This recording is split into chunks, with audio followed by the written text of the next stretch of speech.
Hello everyone, welcome to the logical studies YouTube channel and I am your friend advocate Lakshan Kumar Singh. और मैं एक बार फिर आ गया हूँ जूरिस्प्रूडेंस के अपने मास्टर नोट्स लेकर और एक नए टॉपिक के साथ। तो चलिए एक बार इंडेक्स देख लेते हैं। मैं इसको थोड़ा जूम कर दूं ताकि आप लोगों को सुविधा रहे। तो भाई लोग, अपन कर चुके हैं डेफिनेशन को, नेचर ऑफ लॉ को, सोर्स ऑफ लॉ को दो पार्ट में, राइट। स्कूल ऑफ जूरिस्प्रूडेंस के ऊपर एक इंट्रोडक्टरी वीडियो बनाई है, एक पार्ट में है। एनालिटिकल स्कूल ऑफ जूरिस्प्रूडेंस में आपको मिलेगी एक इंट्रोडक्टरी वीडियो, A1 इसका नाम रखा है, कोड दिया है इसको A1 ताकि आपको पता लगे ए से एनालिटिकल है। इसके बाद इसमें हम कर चुके हैं जेरेमी बेंथम जो A2 हो गए, then John Austin A3। John Austin के बाद अपन ने किया हॉलैंड को, हॉलैंड के बाद अपन ने किया HLA हार्ट को, फिर हमने किया सामंड को, और आज हम इसमें करने जा रहे हैं Hans Kelsen, pure theory of law वाले। तो 1 2 3 4 5 6 7, तो आज की वीडियो का कोड रहेगा A7, आपको थंबनेल पर मिल जाएगा। तो बिना देर किए चलिए आगे बढ़ते हैं। ये रहे श्रीमान हेंस केल्सन, बंदा तो स्मार्ट था। हाँ, तो हेंस केल्सन पैदा हुए 11 अक्टूबर 1881 को और इस दुनिया से रुखसत हो गए 19 अप्रैल 1973 को। ऑस्टिन ऑस्ट्रियन जूरिस्ट थे, याद रखिएगा, पूछ लेते हैं यूजीसी नेट के एग्जाम में। ऑस्ट्रियन जूरिस्ट थे, फिलोसफर थे, और बाद में यूनाइटेड स्टेट्स में एक्टिव रहे हैं काफी। और ये लीडिंग फिगर थे Vienna school of legal philosophy में। पूछ लेते हैं Vienna school of legal philosophy से कौन एसोसिएटेड है, तो आंख बंद करके निशान लगा देना है, Kelsen, right. Vienna school of legal philosophy. और ये सबसे ज्यादा जाने जाते हैं अपनी प्योर थ्योरी ऑफ लॉ के बारे में, राइट। तो इनकी थ्योरी डिफाइन करती है लॉ को as a body of norms statutory sanctions. तो थोड़ा थोड़ा जॉन ऑस्टिन का प्रभाव मुझे इनके ऊपर देखने को मिलता है, क्योंकि जॉन ऑस्टिन ने बिल्कुल एकदम ये कहा था कि law is a command of sovereign backed by the sanction. तो ये भी सैंक्शंस की बात कर रहे हैं, तो कह रहे हैं कि जो लॉ है वो एक बॉडी ऑफ नॉर्म्स है। एक नॉर्म्स मतलब नियम कायदे कानून की एक बॉडी है जो क्या लगाती है, सैंक्शंस लगाती है, निर्धारित करती है कुछ सैंक्शन को, और इसको हिरार्किली स्ट्रक्चर किया गया है और grounded in a fundamental basic norm, जिसको हम ग्रुंड नॉर्म कहते हैं। अब तीन चीजें हमें मिली इनकी डेफिनेशन में, जो लॉ को इन्होंने डिफाइन किया। ये पहला तो कहा इन्होंने बॉडी ऑफ नॉर्म्स, ये तो आप सब समझ गए, बड़ी नॉर्मल सी बात है कि कुछ नियम कायदे हैं बहुत सारे, उनकी बात हो रही है। और ये क्या करते हैं, स्टुपलेट करते हैं सैंक्शंस। स्टुपलेट मतलब निर्धारित करते हैं कुछ सैंक्शंस, मतलब कुछ प्रतिबंध, दंड मान लीजिए। कब करते हैं निर्धारित, जब इन बॉडी ऑफ नॉर्म्स को आप नहीं मानेंगे। और तीसरी चीज क्या है, ये स्ट्रक्चर्ड है हिरार्किली। ठीक है, स्ट्रक्चर्ड मतलब क्रमबद्ध तरीके से स्ट्रक्चर, और हिरार्की का मतलब होता है पदानुक्रम। ठीक है, पदानुक्रम। पदानुक्रम का मतलब ये होता है सीनियर टॉप लेवल पे, फिर उससे जूनियर, फिर उससे जूनियर, फिर उससे जूनियर, ये हिरार्की एक इन्होंने सेट कर दी। और and grounded in a fundamental basic norm. और ये तीनों मिलके बॉडी ऑफ नॉर्म्स जो स्टिपुलेट करती है सैंक्शन, और जो हिरार्की स्ट्रक्चर्ड है, कहां पर जाती है, क्या बनाती है, ये ग्रुंड नॉर्म बनाती है। ग्रुंड नॉर्म, राइट। ग्रुंड नॉर्म का मतलब होता है मित्रों मौलिक कानून, मूल सिद्धांत, मौलिक नियम कह सकते हैं हम। ग्रुंड नॉर्म का मतलब होता है मौलिक नियम, यानी कि फंडामेंटल रूल, मौलिक नियम या मूल सिद्धांत आप इसको कह सकते हैं, मतलब सबसे बेसिक, सबसे फंडामेंटल। तो आपको ग्रुंड नॉर्म से कोई कंफ्यूजन ना हो, तो मैं आपको इंडिया के कंटेक्स्ट में अगर ग्रुंड नॉर्म बताऊं तो मान लेना कॉन्स्टिट्यूशन ऑफ इंडिया, भारतीय संविधान हमारा ग्रुंड नॉर्म है। क्यों है, supreme law of the land है। भारत में जितने भी कानून बनेंगे सब इसकी लाइन एंड लेंथ के अकॉर्डिंग, लाइन एंड लेंथ मतलब इसी के प्रोविजंस के अकॉर्डिंग, इसके प्रोविजंस के अगेंस्ट नहीं जा सकते, इसके किसी रूल में, कॉन्स्टिट्यूशन के किसी आर्टिकल के कॉन्ट्राडिक्टरी नहीं हो सकते। और दे डिराइव्ड, सबसे बड़ी बात, they derived their power, their authority from the constitution itself. तो ग्रुंड नॉर्म अब आ गया होगा आप लोगों की समझ में। बेसिक मतलब इस लेक्चर को समझने जितना आगे आगे बढ़ेंगे तो ग्रुंड नॉर्म को पढ़ते चले जाएंगे, राइट। सो इन्होंने डेवलप की pure theory of law to present law as a scientific normative system free from morality. तो इन्होंने जो ये अपनी ये theory, pure theory of law जो इन्होंने दी है, ये किस लिए दी, क्योंकि ये लॉ को प्रेजेंट करना चाहते थे एक वैज्ञानिक ढंग से, नॉर्मेटिव सिस्टम। ऐसा नॉर्मेटिव सिस्टम, नॉर्मेटिव का मतलब होता है मानक, मतलब कुछ मानक निर्धारित कर दिए कि इन मान, कहते हैं ना मानक पे खरा उतरना, मतलब ये मानक आपको फॉलो ही करने हैं साइंटिफिक वैज्ञानिक तौर पर। और मानक कुछ ऐसे निर्धारित किए जो फ्री फ्रॉम मॉरलिटी से थे। तो एनालिटिकल स्कूल में आपने जब देखा ही है, मॉरलिटी को एक आधे आदमी ने छोड़ के ज्यादा तवज्जो किसी ने नहीं दी। Free from morality, free from politics, राजनीति से फ्री, फ्री फ्रॉम सोशियोलॉजी और मेटाफिजिक्स। तो इनका एम था was to purify legal science and study law strictly as a hierarchy of norms culminating into the grund norm. तो अब ये समझ में आता है हमें इनकी डेफिनेशन पढ़ के, क्यों इस डेफिनेशन का नाम भी प्योर थ्योरी ऑफ लॉ क्यों है।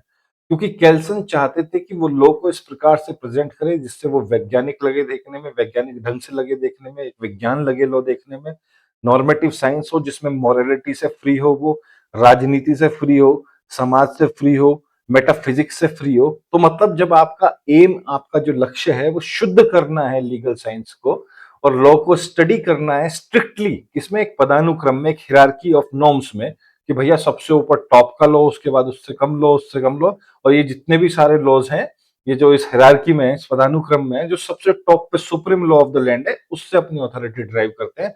लिखा है ना, strictly as a hierarchy of norms culminating, मतलब कल्मिनेटिंग अंत में किसमें बदल जाता है, वो ग्रुन नॉर्म में, right.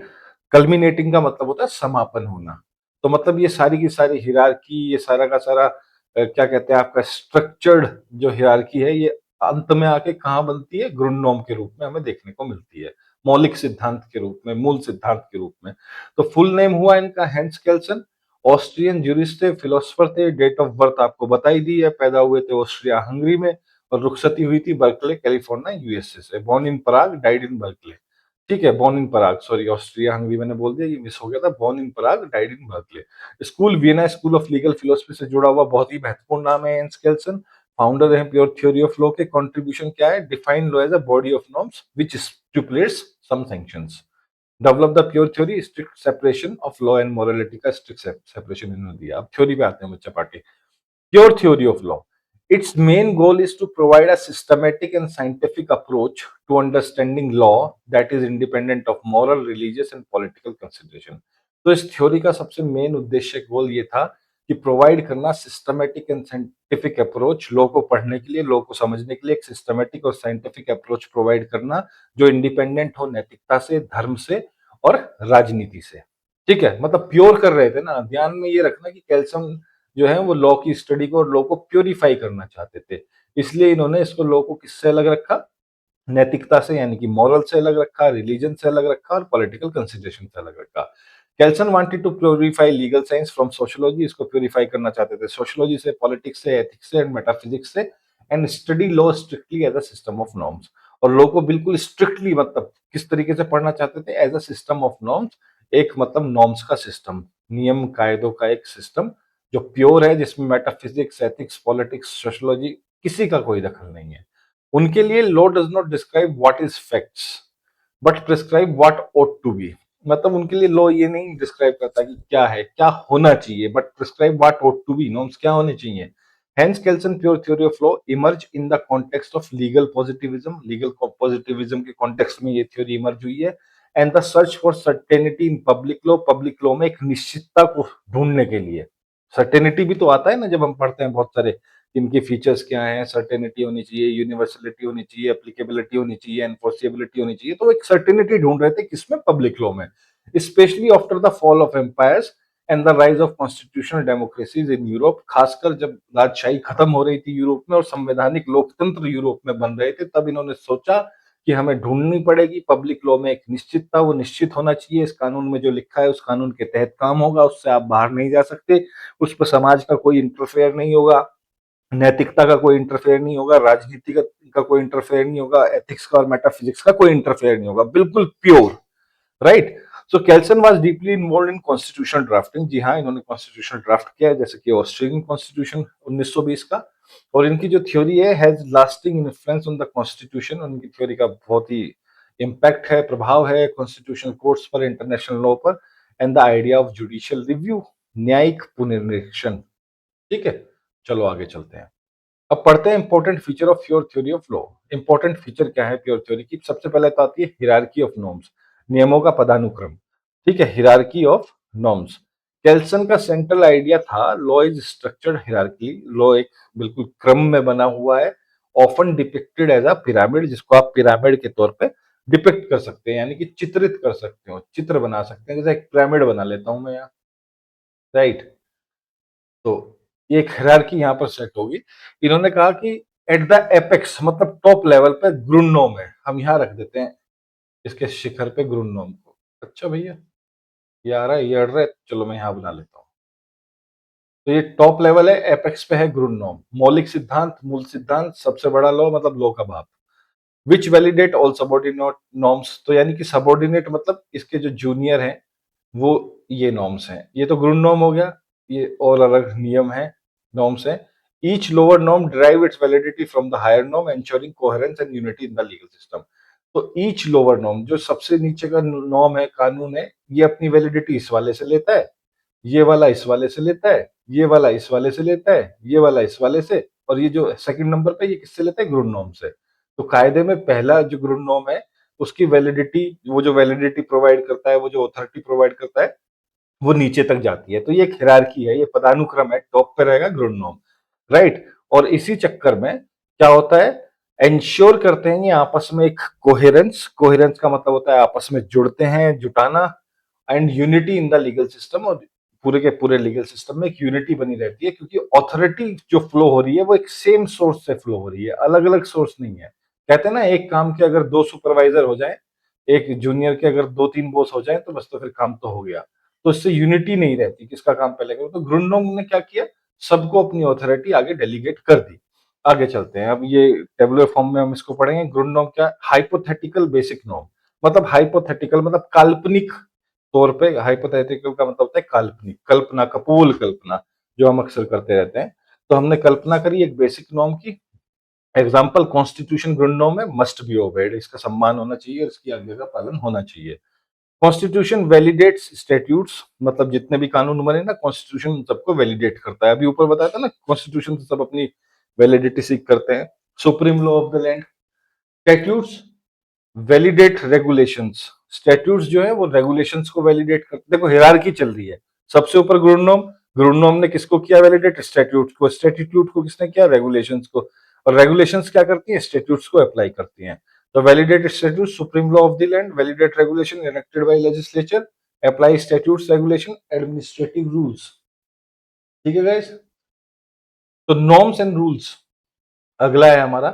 For Kelsen, law is a system of ought, ought का मतलब होता है चाहिए, सोलन का मतलब भी ought स्टेटमेंट्स, सोलन का मतलब भी यही होता है चाहिए, ought statement. Law is a system of ought statements prescribing behaviour and attaching sanction for non compliance. और ये क्या बताता है, ये वो बिहेवियर प्रिस्क्राइब करता है और जो सैंक्शन अटैच है नॉन कंप्लायंस करने पर, अनुपालन करने पर, मतलब इन नॉर्म्स को ना मानने पर जो भी सैंक्शंस, प्रतिबंध और दंड दिए जाएंगे वो इससे एसोसिएटेड है। Norms do not describe facts, ये फैक्ट को डिस्क्राइब नहीं करते हैं लेकिन प्रिस्क्राइब करते हैं कॉन्सिक्वेंसेज फॉर सर्टेन कंडक्ट। बेशक ये फैक्ट्स को डिस्क्राइब बिल्कुल भी नहीं करते, आईपीसी में लिखा है, सॉरी बीएनएस में लिखा है, किसी का मर्डर मार दोगे, मर्डर कर दोगे तो आपको सजा मिलेगी, ठीक है, लाइफ इंप्रिजनमेंट या डेथ पेनल्टी। पर ये तो नहीं बताया ना उसने फैक्ट में कि किस तरीके से मर्डर हुआ, कैसे प्लान हुआ, नहीं। बट क्या प्रिस्क्राइब किया, if you kill a human being then the consequences are there for this conduct, right. उसके बाद क्या होता है, एस्पेक्ट, नेचर देख लेते हैं। पर्सपेक्टिव नॉट डिस्क्रिप्टिव, ये पर्सपेक्टिव है नॉर्म्स, डिस्क्रिप्टिव नहीं है। आई इफ थेफ्ट अकर्स तो पनिशमेंट है, अगर चोरी हुई तो पनिशमेंट है। फंक्शन क्या है, guided behaviour, guide behaviour, sanction attach है। क्रिमिनल लॉ के प्रोविजन इसके एग्जांपल के तौर पे देख सकते हैं। डिस्टिंक्शन क्या है, legal norm not is equal to moral norms, इनका नैतिक नियमों से लेना कुछ भी नहीं है। Legal enforceability is the key, और मोरल नॉर्म्स में एनफोर्सेबिलिटी नहीं होती है, मानो तो मानो, ना मानो तो ना मानो। लीगल वैलिडिटी क्या है, validity depend on whether a norm is created according to the higher norm. तो वैलिडिटी केल्सन के हिसाब से इस चीज पे डिपेंड करती है कि जो नॉर्म आपने बनाया है, नया नियम बनाया है, क्या वो जो सबसे टॉप पे नॉर्म है, ग्रुन नॉर्म, हायर नॉर्म, उसके अकॉर्डिंग बनाया गया है। It is a formal concept, ये एक फॉर्मल कॉन्सेप्ट है जो इंडिपेंडेंट है मोरल कॉन्सेप्ट से या मोरल वर्थ से। A law can be legally valid even if unjust provided it follows proper procedure. ठीक है, यहाँ पे एक बहुत इंपॉर्टेंट चीज मैं आपको बताऊंगा। ये कहते हैं कि एक लॉ तब भी वैलिड होगा अगर वो अनजस्ट है, जस्ट नहीं है। अनजस्ट का मतलब होता है न्यायपूर्ण, लेकिन शर्त ये है, चाहे बेशक वो कितना भी अनजस्ट हो, लेकिन शर्त इतनी है कि प्रॉपर प्रोसीजर फॉलो करके आपने उसको बनाया है या नहीं बनाया है। ठीक है, आर्टिकल 21 पढ़ते हो ना इंडियन कॉन्स्टिट्यूशन का, उसके लास्ट में आती है प्रोसीजर एस्टेब्लिश बाय लॉ। ये अपने आप में एक डॉक्ट्राइन है, प्रोसीजर एस्टेब्लिश्ड बाय लॉ। अगर इंडियन पार्लियामेंट ये सोच ले कि कोई ऐसा कानून बनाना है जो कतई अन्यायपूर्ण हो, लेकिन अगर आपने प्रोसीजर फॉलो करके उसको बना दिया ना, तो वो कानून माना जाएगा और उसके तहत काम होगा। लेकिन हमारी जुडिशरी ने क्या किया, आर्टिकल 21 में से एक और नई डॉक्ट्राइन निकाली, due process of law, right, due process of law. अब ड्यू प्रोसेस ऑफ लॉ क्या होती है? देखो, ड्यू प्रोसेस ऑफ लॉ की सीधी सी एक इक्वेशन है, प्रोसीजर एस्टैब्लिश बाय लॉ जो है ना, प्रोसीजर एस्टैब्लिश बाय लॉ, इसमें एक ही चीज ऐड करनी है हमें, वो क्या है? फेयरनेस।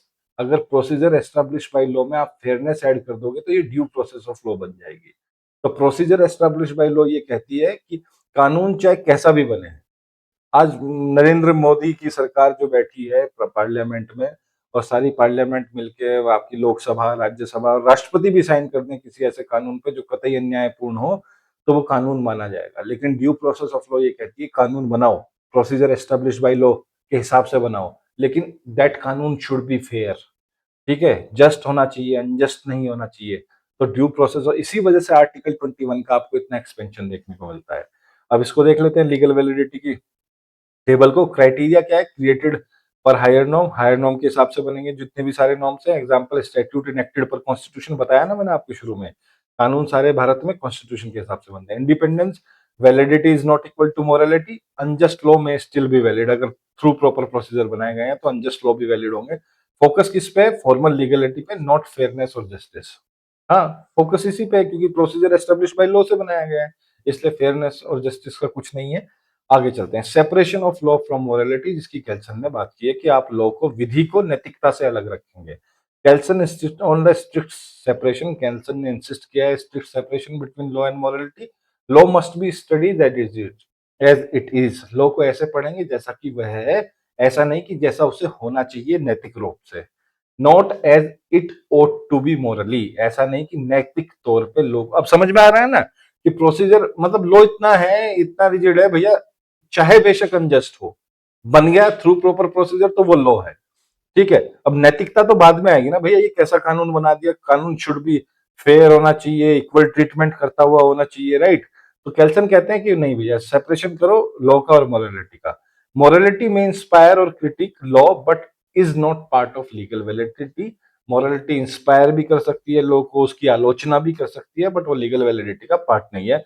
कहने का मतलब ये है कि मोरालिटी को ध्यान में रखते हुए आप लॉ की वैलिडिटी को डिफाइन नहीं कर सकते, राइट। तो क्लेम क्या है? Law is not equal to morality, core positive stance. Implication क्या है? Morality outside legal science, legal science से बाहर है। वैल्यू न्यूट्रल एनालिसिस है ये। Example valid but unjust statute, बिल्कुल ठीक है, वैलिड है लेकिन अनजस्ट है, न्यायपूर्ण है। Still law if procedurally correct, लेकिन फिर भी वह कानून है क्योंकि वो प्रोसीजर से बनाया गया है, थ्रू प्रॉपर प्रोसीजर, राइट। चलिए आगे चलते हैं। Law as a legal science, Kelsen treat करते हैं लॉ को नॉर्मेटिव साइंस के तौर पर, राइट। ये अलग मानते हैं इसको नेचुरल साइंसेज से, प्राकृतिक विज्ञान से बिल्कुल अलग मानते हैं इसको। नेचुरल साइंसेज एक्सप्लेन कॉज और इफेक्ट, नेचुरल साइंसेज जो है ना वो कॉज और इफेक्ट को एक्सप्लेन करती हैं। इस कारण, अगर कारण ये है, if cause is A then effect will be B, right. Natural science ये एक्सप्लेन करती हैं। लीगल साइंस एक्सप्लेन करती है कंडीशन और सेक्शन, और ठीक है, अगर ये कंडीशन है तो इस प्रकार के सैंक्शंस लगेंगे। किसी को लूट लिया तो आपको ये सजा होगी, ठीक है, सैंक्शन ये हो गया। किसी का मर्डर कर दिया, ये हो गया। किसी के साथ वैसे ही कुट्टम कुट्टा होगी तो उसका ये हो गया। Legal science must be objective, objectivity systematic होनी चाहिए और फ्री फ्रॉम वैल्यू जजमेंट से फ्री होनी चाहिए, राइट। वो आप देखते होंगे वेस्टर्न कंट्रीज में एक जूरी भी बैठती है, पूरी जूरी के लोग देखते हैं इस आदमी का बिहेवियर कैसा था। हमारे यहाँ वो सिस्टम नहीं है। Legal science must be objective, systematic and free from value judgements. Aim क्या है इसका? Objective systematic study. Example focus on validity of norms, कि वो थ्रू प्रॉपर प्रोसीजर बनाए या नहीं। डिस्टिंक्शन क्या है? Normative versus casual. एग्जांपल बहुत अच्छा ही है, इफ एक्स तो सैंक्शन क्या होगा? वाई, वो उसके लिए निर्धारित है।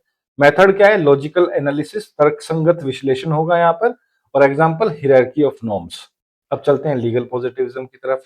कैल्सन की जो थ्योरी है ये refined form of legal positivism है। जैसे ऑस्टिन ने बात की लीगल पॉजिटिविज्म की, उसके बाद एचएलए हार्ट ने की, ठीक है, सामन ने की। तो कैल्सन की थ्योरी रिफाइंड फॉर्म है लीगल पॉजिटिविज्म।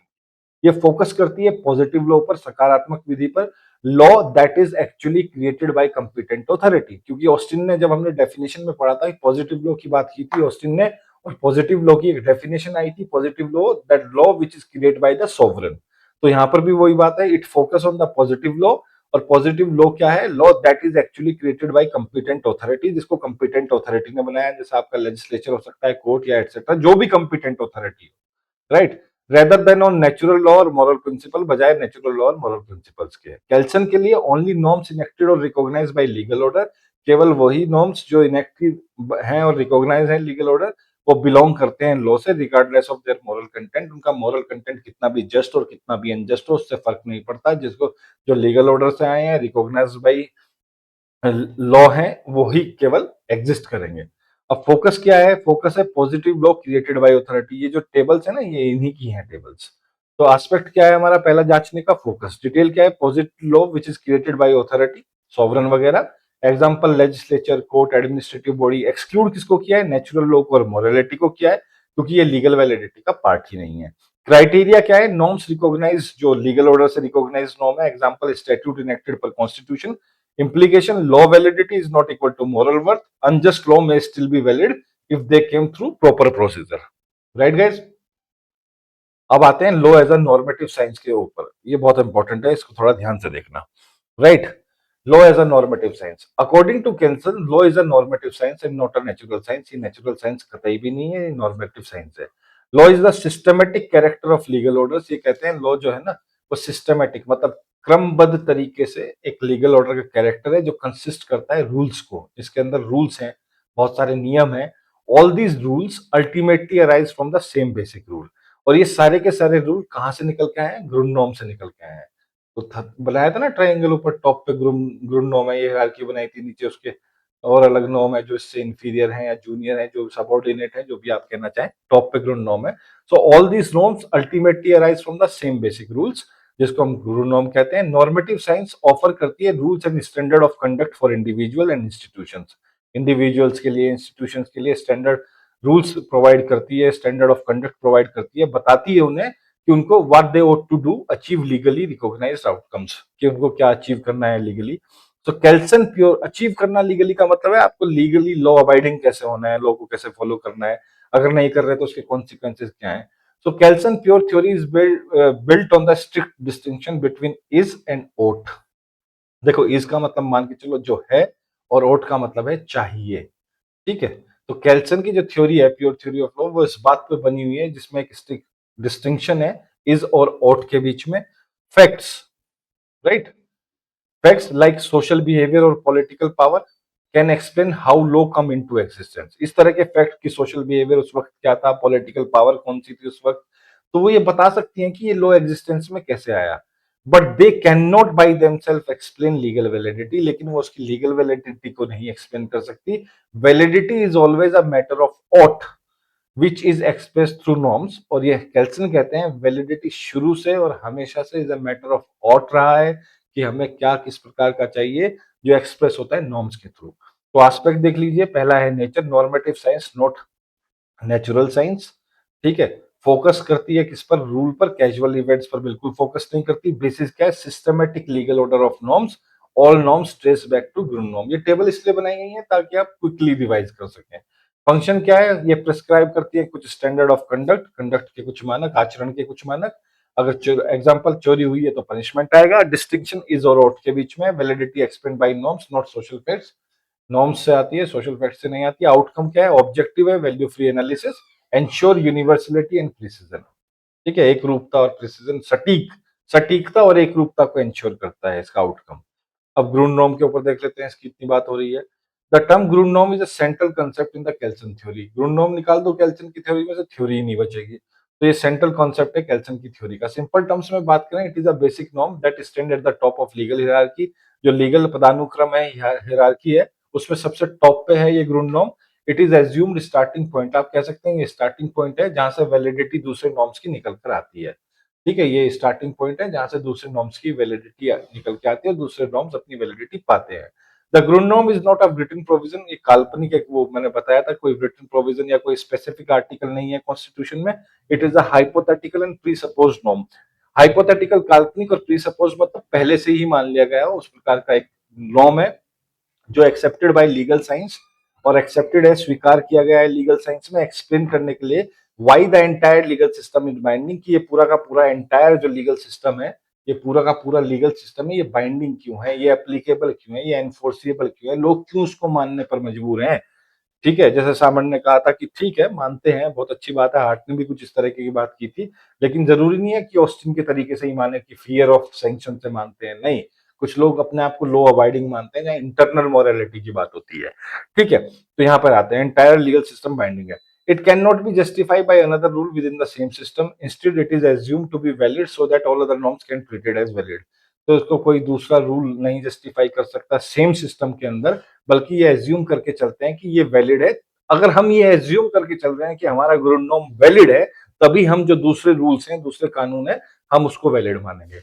आपने देखा होगा कॉन्स्टिट्यूशन ऑफ इंडिया को हम वैलिड मान के चलते हैं। कॉन्स्टिट्यूशन संविधान supreme law of the land है, संविधान से बाहर ना सरकार है, ना प्रधानमंत्री है, ना राष्ट्रपति महोदय है, और जितने भी लॉज हिंदुस्तान में बनाए जाते हैं, किसी भी स्टेट में, यूनियन टेरिटरी में, किसी भी ऑफिस में, चाहे मैं कहूँ बाई लॉज भी हो, म्यूनसिपैलिटी के, पंचायत के, राइट, वो सारे के सारे अपनी पोजीशन, सॉरी अपनी अथॉरिटी, अपनी वैलिडिटी ड्राइव करते हैं कॉन्स्टिट्यूशन ऑफ इंडिया से। तभी तो आप 32 और 226 में लेके पहुंच जाते हैं, सर इस थाने का नियम या इस सरकार का नियम या इस ऑफिस का नियम कॉन्स्टिट्यूशन के इस प्रोविजन के अगेंस्ट है।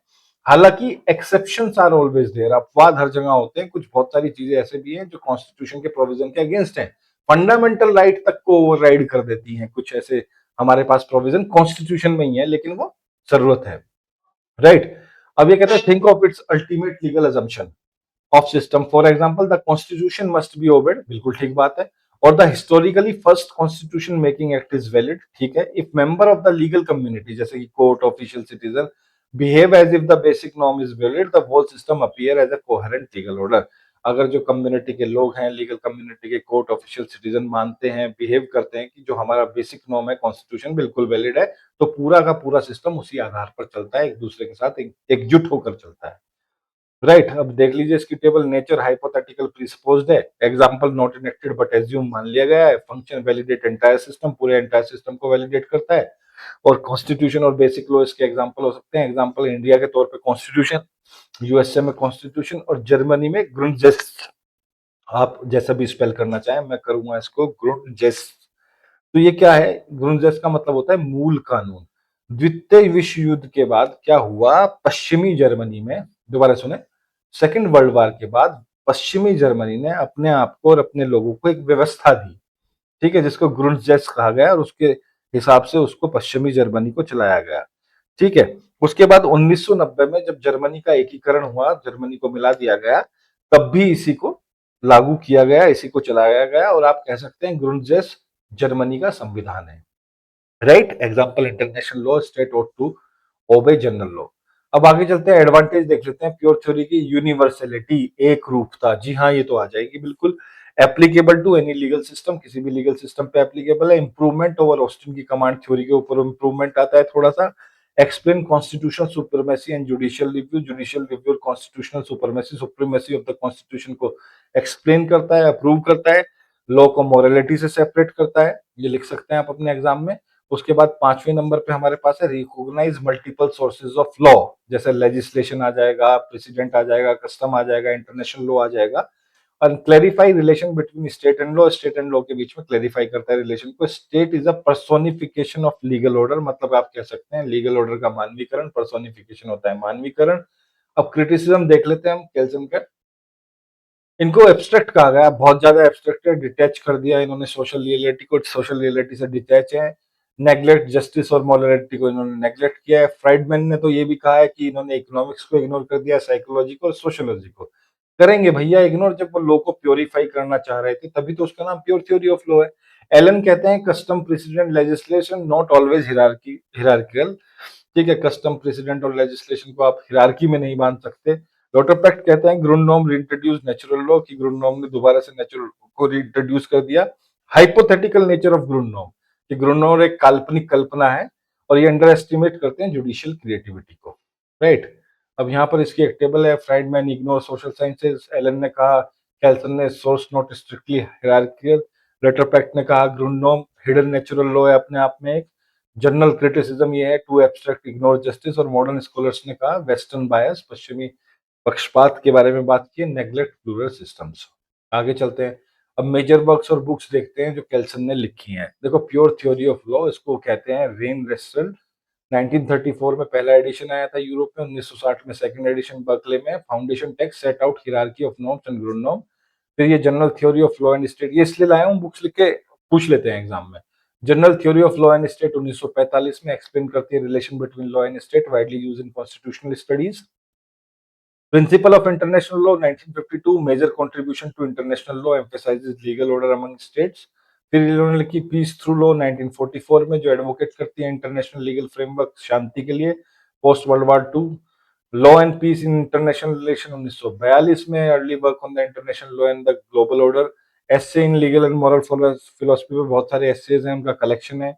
The law of the United Nation 1950 में, democracy its nature and value 1929 में, इंग्लिश ट्रांसलेशन इसका बाद में हुआ, political philosophy theory of democracy link to the legal order. तो गाइज यहाँ पे हमारा ये जो लेक्चर है ये वाइंड अप करते हैं। प्लीज चैनल को शेयर कीजिएगा, सब्सक्राइब कीजिएगा, लाइक कीजिएगा, प्लीज फीडबैक जरूर दीजिएगा कमेंट सेक्शन में, कैसा चल रहा है, कुछ और आवश्यकता है डिटेल में जाने की या ठीक है। आप हमें कनेक्ट कर सकते हैं www.thelogicalstudies.com। टेलीग्राम का लिंक है TLS UGC नेट लॉ, और व्हाट्सएप पे कनेक्ट कर सकते हैं 7302606241, और इंस्टाग्राम पे the logical studies. So guys, this is your friend advocate Lakshya Kumar Singh signing off for the day. सुरक्षित रहिए, स्वस्थ रहिए, फिर मिलते हैं। Thank you very much.